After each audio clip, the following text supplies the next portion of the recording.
Ganó Lula. La verdad que es histórico el proceso que se ha dado en Brasil y con un análisis histórico que es importante hacerlo y repensarlo. Va a ser el tercer mandato de Lula en sí, más allá de después quién fue su sucesora, Dilma Rousseff, pero la particularidad que estuvo preso 3 años y bueno, todo lo que fue, todo el proceso con el juez Moro en su momento, que después terminó siendo ministro de Justicia de Bolsonaro, y la situación que se ha generado y que está tensa. Hoy habló por primera vez Bolsonaro. Pareció prácticamente leer algo muy acotado y muy acomodado, pero la situación está bastante tensa, además con una diferencia muy chica, muy pequeña, 1,5 puntos apenas en este balotaje entre Lula da Silva y que vuelve en un tercer mandato el PT, en este caso con Lula, y Bolsonaro, con 2 millones de votos. 2 millones de votos, algo realmente muy ajustado en cuanto a esta elección. Vamos a charlar con David Gervasoni, es periodista santafesino, egresado del 12, que está trabajando en San Pablo, y ya hemos hablado con David en otras oportunidades. ¿Cómo andás, David? Gracias por atendernos.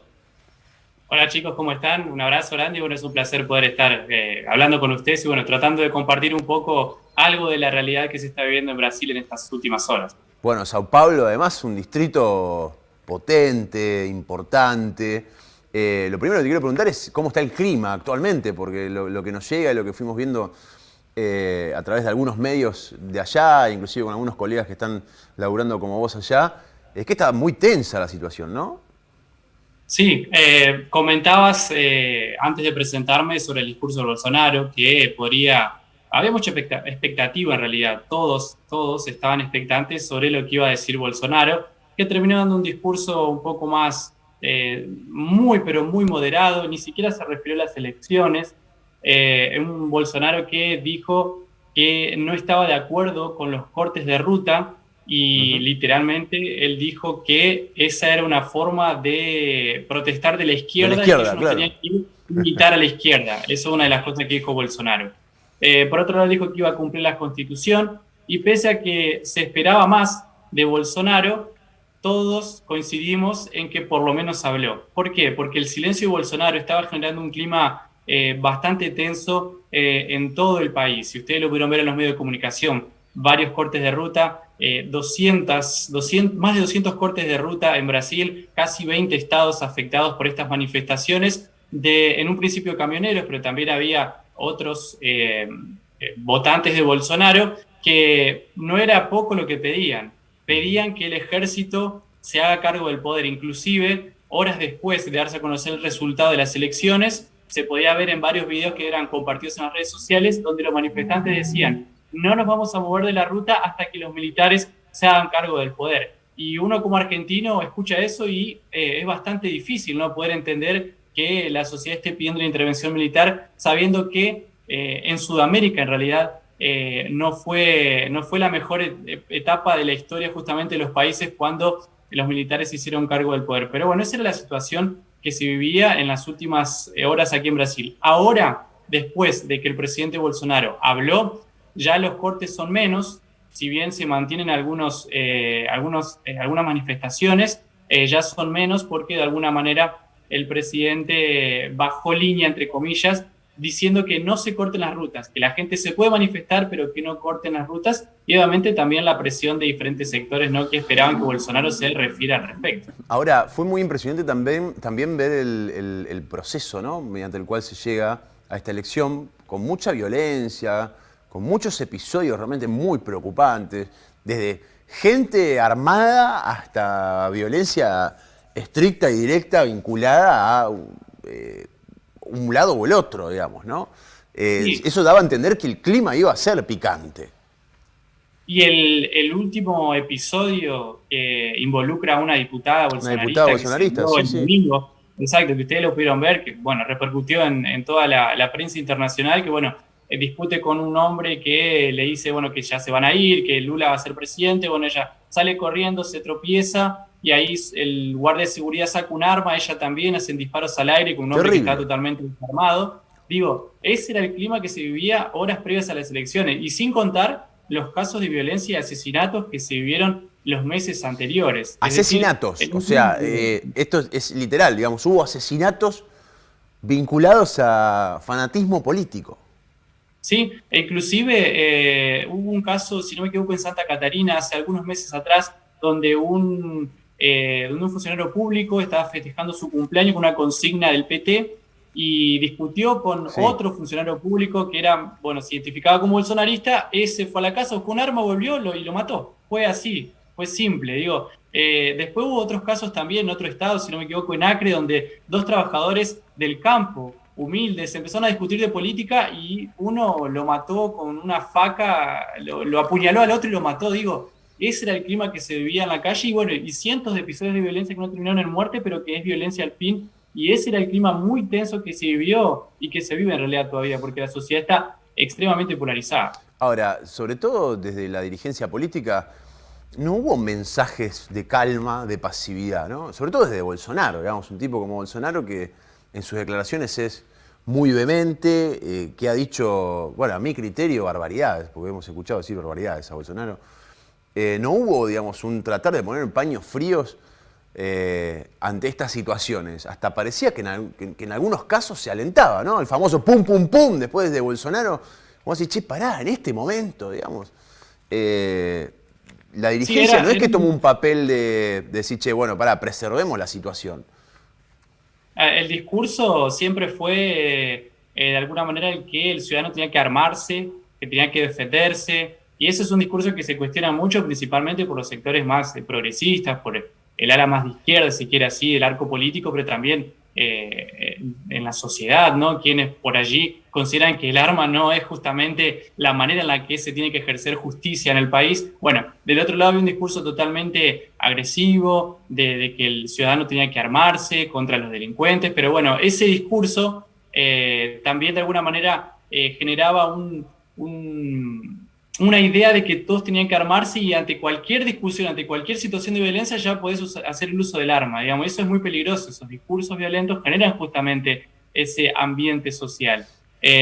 Sin mencionar lo que se hablaba ya en época de pandemia, ustedes recuerdan, ¿no? El famoso ida ahí que dijo Bolsonaro cuando le cuestionaron la cantidad de muertos en Brasil. Después, cuando le cuestionaron de nuevo, le preguntaron por la cantidad de muertos y las políticas que aplicaba su gobierno, él dijo, no sé, yo no soy sepulturero, respondiendo de forma irónica, cosas que se le cuestionan hasta el día de hoy, que fue también de alguna manera un discurso que el PT usó en campaña para recordarle a la sociedad de cómo había actuado el gobierno en época de pandemia, en la peor época de la pandemia, donde Brasil fue uno de los países que más muertes registró en el mundo. Entonces digo, ese discurso así un poco, como decías, demente, rozando lo violento, de alguna manera hizo que se cree este clima y como lo comentaba con algunos colegas, ahora crearon un monstruo que después no lo están pudiendo parar porque ese monstruo salió a las calles a protestar, cortando la ruta, rechazando un resultado democrático y pidiendo la intervención de las Fuerzas Armadas.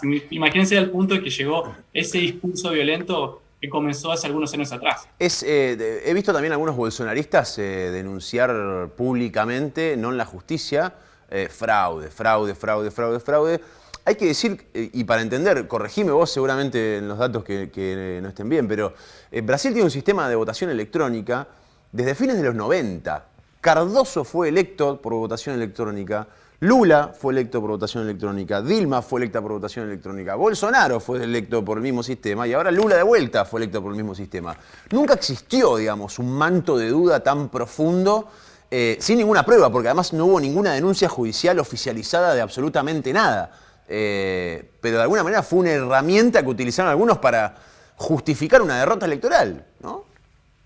Sí, y ¿cómo puedo explicarlo? Cuando uno pierde es fraude, cuando uno gana está todo bien, digamos. Sí. Puede venir por ese lado, digo. Entonces, esta cuestión de fraude ya fue, de alguna manera es entre comillas, y hablando en criollo, un manotazo ahogado para de alguna manera respaldar este rechazo a los resultados. Inclusive, a ver, y otra cuestión, la fake news fue un papel fundamental Terrible, claro. desde hace varios años aquí en Brasil y en esta elección principalmente. Claro. Entonces digo, con las fake news y lo que los propios políticos daban a entender, la población de alguna manera reaccionó en tal sentido. Digo, hoy por ejemplo, el presidente Bolsonaro dijo que la campaña electoral fue en realidad la manifestación de las personas en las rutas era de alguna manera la expresión de un sentimiento de injusticia por todo el proceso electoral. Claro. Entonces, de alguna manera, implícitamente se está diciendo que, bueno, no fue justo, que no fue transparente, pero sabemos que dentro de las elecciones, dentro de ese proceso electoral, no solamente hay, no solamente está el Tribunal Electoral, no solamente están representantes de los partidos, también hay veedores internacionales, digo, y no hubo ningún tipo de prueba o argumento que puedan llevar a... No, hay que decir además que Bolsonaro ya lo había anticipado antes de la elección. Dijo, no voy a reconocer el resultado si es que es adverso. O sea, antes de que suceda, sí, ¿no? Sí, inclusive él dijo que había radios en el interior de Brasil, principalmente en el nordeste, que no pasaban los spots publicitarios de su campaña. Él dijo, bueno, esto, como no están cumpliendo con su deber en los medios de comunicación, bueno, eso va a afectar al resultado de la elección. Entonces, de alguna manera estaba dejando entrever de que había una conspiración en la cuestión de campaña para que eso afecte el resultado y, bueno, y el candidato del PT sea el ganador. Entonces ya él de alguna manera comenzó a generar ese clima de dudas sobre el sistema electoral que en Brasil es transparente y que, como bien lo decías, hace muchos años que se viene votando, que se usa el voto electrónico y nunca hubo una denuncia de fraude, todo fue transparente y lo comprueba la justicia y después lo terminan reconociendo los propios partidos que participan de la contienda electoral, pero que pierden. ¿Cuándo asume Lula, David? El 1 de enero. El 1 de enero, igual como asumió Bolsonaro en la última elección, bueno, muchos analistas están diciendo de que Bolsonaro no va a hacer la entrega del mando para Lula da Silva, inclusive ya estableció y nombró a su funcionario Ciro Nogueira para que sea el que comande el equipo de transición, el traspaso, el equipo de transición para que, bueno, el PT después se haga cargo del país el 1 de enero del 2023. ¿Qué impacto tuvo verlo a Lula con la gorra de CFK 2023? Digamos, ¿tuvo lecturas varias en los medios de allá o no? Sí, obviamente que del lado del bolsonarismo, bueno, comenzaron de alguna manera los comentarios diciendo, bueno, Brasil va a terminar como Argentina, después como Venezuela, y bueno, es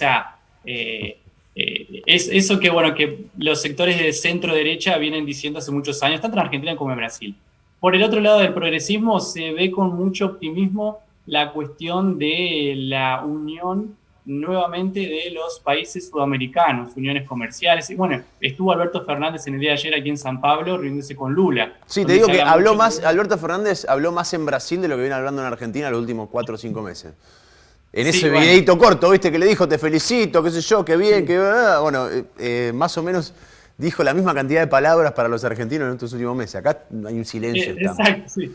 Sí, no, se lo vio como bastante emocionado y muy motivado al presidente argentino cuando se encontró con Lula. Bueno, se habla mucho de restablecer los lazos comerciales, inclusive algunos hablan de, bueno, la definitiva creación de un banco común, banco regional para los países sudamericanos, restablecer las relaciones de lo que era la UNASUR, bueno, en fin, muchas cuestiones, principalmente las cuestiones comerciales, en esta situación que, bueno, en Argentina, bueno, de una situación económica bastante compleja, en un Brasil que se está recuperando también después de la pandemia y que, bueno, mostró mejoras en la economía, en la bolsa de valores. El dólar, el real fue la moneda que más se fortaleció en estas últimas horas, según lo indican las consultoras y los especialistas en economía. Digo, hay un optimismo y, bueno, en lo que tiene que ver con la parte política, nosotros sabemos cuál fue la relación entre Brasil y Argentina en la época en que gobernó Néstor Kirchner, bueno, en el anterior gobierno de Lula. Entonces hay una expectativa con relación a la cuestión regional y el fortalecimiento de los lazos comerciales y políticos entre los países de América Latina. Bueno, es lo que ha pasado en Bolivia, después en Argentina, digamos, con la vuelta de lo que en algún momento se habló de la conformación de la patria grande, etcétera, etcétera. Digamos, con gobiernos de izquierda o de centro izquierda, o cada uno lo pone donde quiere, que de alguna manera se dio este fenómeno, ¿no? De derechas gobernando, vueltas de izquierda. Ahora, imagino el impacto de toda la situación, digo, más allá de las cuestiones ideológicas, ¿no?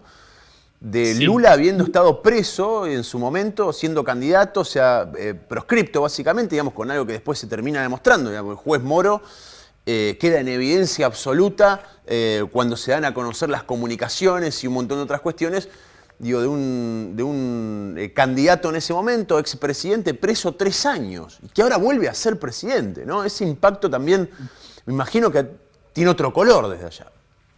Bueno, quienes no simpatizan con el PT y quienes votaron en Bolsonaro, lo que dicen es, no puede ser que en Brasil nos gobierne un ladrón, es lo que Claro, un dicen. tipo que estuvo preso 3 años, digamos, ¿no?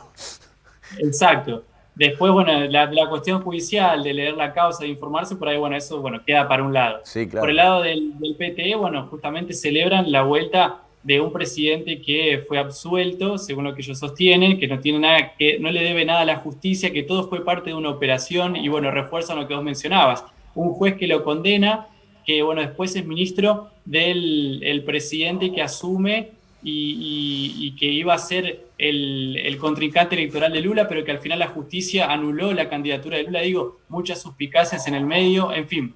El petista lo que dice es, bueno, Lula inocente, tiene derecho a ser presidente y vuelve de nuevo con el proyecto de país de igualdad, bueno, más educación, más salud y de integración regional en América Latina. Pero esa imagen que vos mencionabas de Lula preso, después absuelto y ahora presidente electo, es fuerte y bueno, como te lo mencionaba, los sectores de oposición hacen hincapié en esto, ¿no? No puede ser que un ladrón gobierne ahora el país. Pero bueno, Claro, uno claro. sabe que más allá de esas cuestiones hay diferentes cuestiones judiciales ahí que, bueno, que sucedieron en el medio, bueno, que ahora no vale la pena No, recordarlos. no, Te no, digo, obviamente. A ver, más allá, uno no intenta hacer ni un juicio de valor, ni mucho menos. El lavallato existió, eso indudablemente ha tenido todo un entramado de corrupción que tuvo el gobierno de Lula, sobre todo el de Dilma en los primeros años, que ha quedado demostrado, digamos, con pruebas bastante contundentes. También existió, digamos, en parte una persecución a Lula por otras cuestiones que no tenían que ver con el propio lavallato, que después también quedaron demostradas que estaba armado. Digamos, el propio juez Moro diciendo, no me acuerdo de cómo eran textual, pero en las comunicaciones diciendo a este tipo hay que meterlo preso, ya veremos cómo y por qué, pero no queda otra, digamos, con una clara intención de proscripción.